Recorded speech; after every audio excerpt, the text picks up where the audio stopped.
That we're going to use to make for our Stenciling Jaconde. So we got to make this first. So we have powdered sugar and butter. And that's all that's in there is powdered sugar and butter. Okay. This is equal parts. If you look at your recipe, it's a pound, a pound, a pound. So it's a pound of powdered sugar, a pound of egg, a pound of butter, a pound of egg whites, and a pound of cake flour. So it's a ratio recipe: 1 to 1 to 1 to 1. What was the flour? Cake flour. Right out of your bowl. So right here, right now we have powdered sugar and just butter. So we're going to cream this together.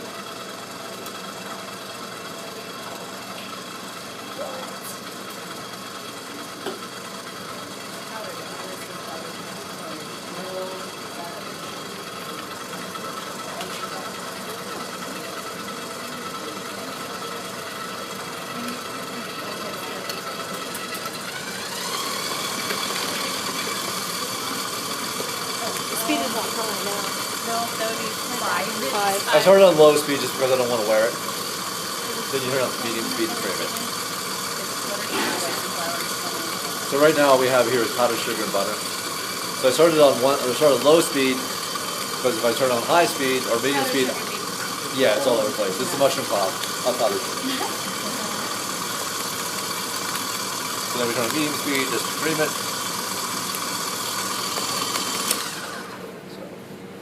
Cake flour.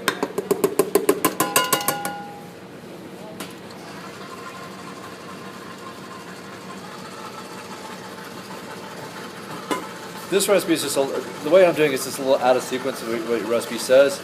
The reason being is that if I do it this way, then I don't have to sift my cake flour, and I don't get lumps.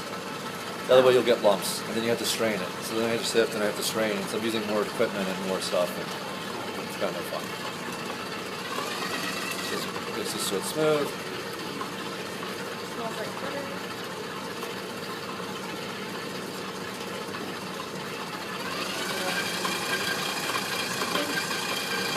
And then I just add my egg whites. Slowly add my egg whites.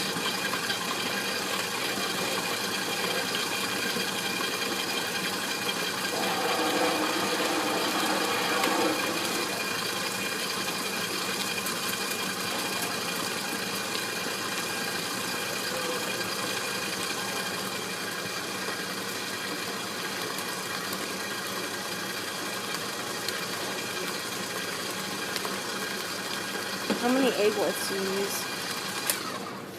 It's just everything's 1 to 1 to 1. So that the egg whites. So what I have here is I have 8 ounces, 8 ounces, 8 ounces, 8 ounces. So I made a half recipe. Stop and scrape it.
Again.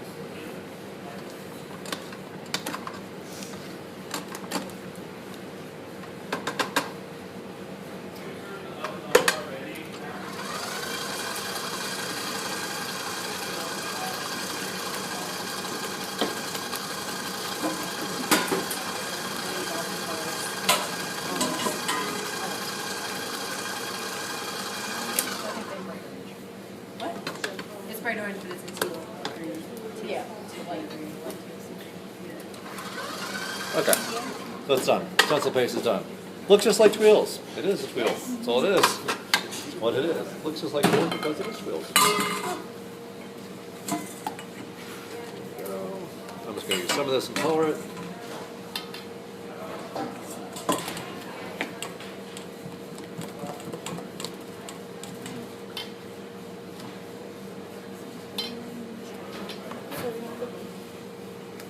like to use either powder color or gel color, just because liquid color is too diluted, and so it's just you have to use so much to get any kind of color out of it. You were shaking for that long and that's all put out? There's not a whole lot in there, Oh, I see. Oh, I see. but it's very concentrated too, so you don't need a tremendous amount of stuff.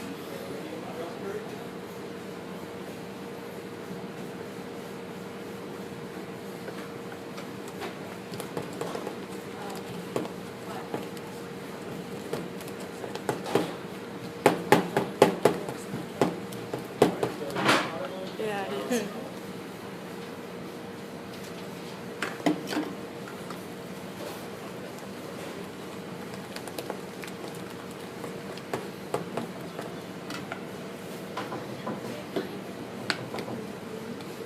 I don't know what's yellow. I'll do blue because I like blue.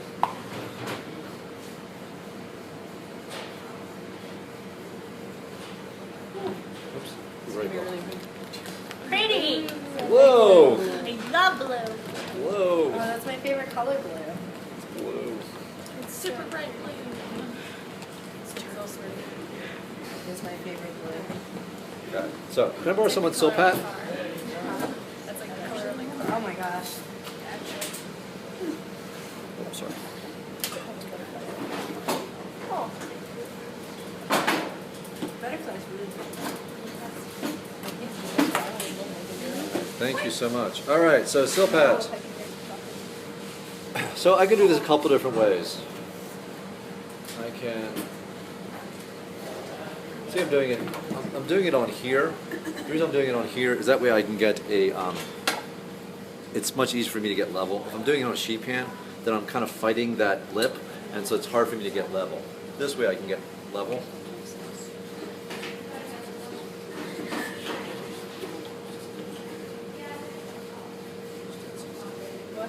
This is too better. Is it going to get hard when it's... When it gets cold, it will, Okay. and then it'll bind to the cake. Oh, no. So you have that tool in your kit, that metal one. I don't have a metal one, so Oh, cool. do something like that. Stripes through it, whatever you want to do.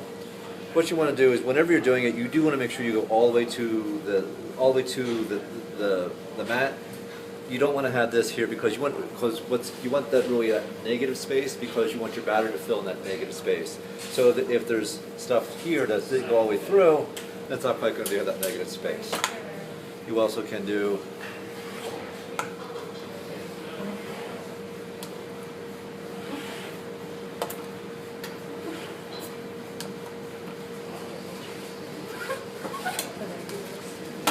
you also can paint. Oh, you have blue in it.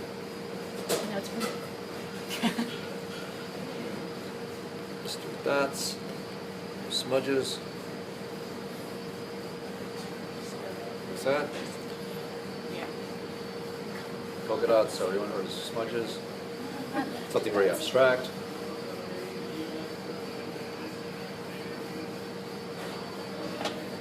Also just smear them together. Pretty. Oh. Tie-dye. Go. Kind of cool. All right.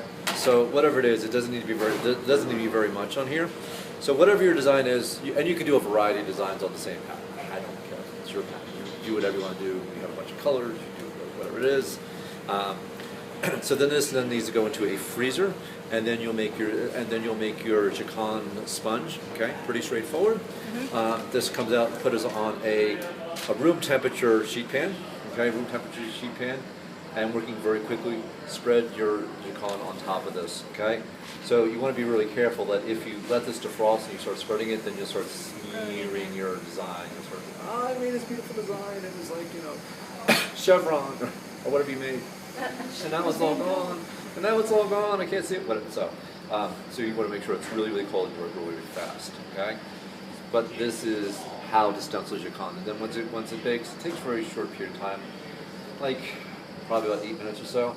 We'll pull it out. What we really want to do is pull it out, and tip to this, and put it in the refrigerator or freezer. We want the condensation to occur on this. That'll help keep it really pliable. If we leave it on a speed rack for too long, it'll dry out because all the wood just evaporates out. So putting it into the refrigerator right out of the oven will keep that condensation here and keep it very pliant. So when it's cool, then we just flip it over, peel off your silpat, and then this design will be on your Jaconde, and then we just cut it into strips, acetate around your ring, and then you line it really, really tight. And we make sure it is really, really tight in there, because if it's not quite tight, what's going to happen is that when you start pouring your Bavarian or your mousse in there, it's going to seep up and around it, and it's going to it won't be as pretty because it'll kind of seep between the wall between the silpat.